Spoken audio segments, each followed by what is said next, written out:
Hello students, in the previous videos we studied about the grouping of resistors, series and parallel resistor, and I also gave you a method to find out the equivalent resistance of mixed kind of circuits in which we had both series and parallel combinations, and you have done one assignment also on that. Now today we will discuss why is it necessary, why this knowledge of Ohm's law and grouping of resistors necessary. It's not just that we require to find the equivalent resistance only. We also sometimes the question also asks us find the value of current in one particular resistor or find the potential drop in on one particular resistor or group of resistors. Okay, so using Ohm's law and this concept of grouping of resistors, we can find out the total voltage and total current in the entire circuit also and in a particular resistor also. For let us take an example. Let us take a simple example first. Suppose we have this basic circuit and one resistor is, let us say it is 2 ohms, and let's say this is 4 ohms and a battery of 2 volt is connected. This is what is given to us, and the question asks us find the current in the total circuit, find the current in the circuit, the total current in the circuit, and the potential drop on 2 ohm resistor and 4 ohm resistor individually. Now we know that potential drop across the entire circuit is 2 volts because the battery is 2 volts, so the potential drop on the entire circuit will be 2 volts. But the question is asking us the potential drop on individual resistors. So how do we find that? Now if you look at this circuit, it is in series, both the resistors are in series. So that means if I find equivalent resistance of this circuit, it will be 2 plus 4, that is 6 ohms. So if this is the equivalent resistance, then now I can find out the total value of the current in the circuit, whatever is the total current flowing, because I have the voltage, I have the resistance, I can use Ohm's law. So if I apply Ohm's law, then I will be equal to V by R, where V is the voltage across the entire circuit, that is the voltage of the battery. So this will be 2, and R is, because we are right now we are calculating the value of current in the entire circuit, that is the total value of current, the current that is coming out of the battery, this value of current. So this will give us what we need here as resistance, we need the total resistance. Whenever, always remember this, whenever we need to find out the current in the circuit or total current in the circuit or current coming out of the battery, all these three are same things, the languages are different. If we need to find out that total current, then we need total voltage and total resistance. Total resistance means equivalent resistance. So that means first you have to solve this resistance. So here we solved it, we found that the equivalent resistance of the circuit is 6. So to find the current in the circuit, it will be 2 by 6 or 1 by 3. So it will be 0.33 amperes. Now this is the current in the circuit, the total current in the circuit. Now suppose if the question asks us what is the current flowing through 2 ohm resistor. So now you can look at the circuit and you can see that this current is coming out of the battery. It is going like this. At this point there are no two paths, there is only one path. So current has to go here, there is no other path. So that means the current passing through 2 ohm resistance will be this same current. Also from 4 ohm resistance also it will be same current. Why? Because I told you the current leaving the battery should be equal to the current entering the battery. Why? Conservation of charge. Always remember this very important law. So that means the current in the circuit is 0.33 ampere. Now suppose the question asks us find out the potential drop. Potential drop on each one of them, on 2 ohm also and 4 ohm also. Now we know that the potential drop on the entire circuit is 2 volts. But what about these two individually? Again we will use same law. Potential drop on, let us say 2 ohm resistor. So I will write V2 ohm. Potential drop on 2 ohm resistor. What should be the formula? IR.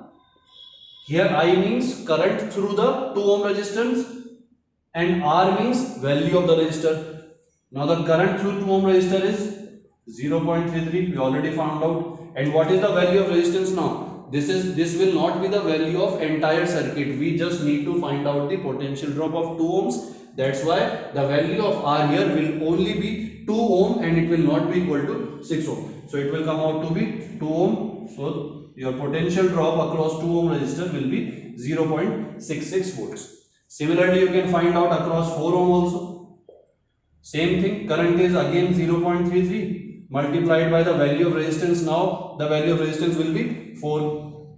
So it will be equal to 1.32 volts. Okay, so this is how we use this. We can take another example to understand. Wherever you are not understanding, wherever it gets tricky, pause the video and listen again. It is not a very difficult concept. Let us take another example. Let us say we have this circuit. This is 5 ohm, this is 10 ohm, this is also 10 ohm, and battery, let us say 6 volt.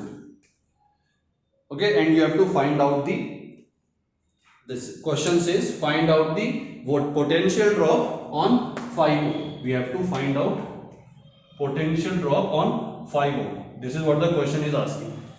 So we know from the previous example, we know to find this out, we need the current passing through 5 ohm resistor and the value of resistance which is equal to 5 ohm. This is the value of resistance.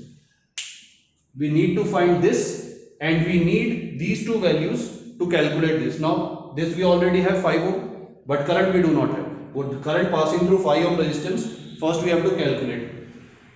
Let us say I is coming out of the battery. V equals to IR, I equals to V upon R. What will be the value of this R? This will be the equivalent resistance. Why? Because the current that is coming out of the battery is the total current of the circuit, and for this question this total current is also the current passing through 5 ohm resistance. So we need to find out this total current. So for total current we need total resistance. So now you have to solve the circuit, you have to solve the resistance. So here 10 and 10 ohms are in parallel to each other. I am solving it directly. You take the formula and then you solve this. So this much part 10 ohm and 10 ohm, the equivalent resistance will be 5 ohm. So that means we can replace this part with a single 5 ohm resistor, then that 5 ohm resistor will come in series with 5 ohm. So the total equivalent resistance will be equal to 10 ohms. This part, the equivalent resistance will be 5 ohm. Solve it yourself. How I am getting this answer? 5 ohm. That 5 ohm resistor will be in series with this 5 ohm. So 5 plus 5, 10 ohm. So total equivalent resistance of the circuit is 10 ohms. Now you can find out the value. This will be equal to 0.4 amperes. 6 by 10, 0.6 amperes.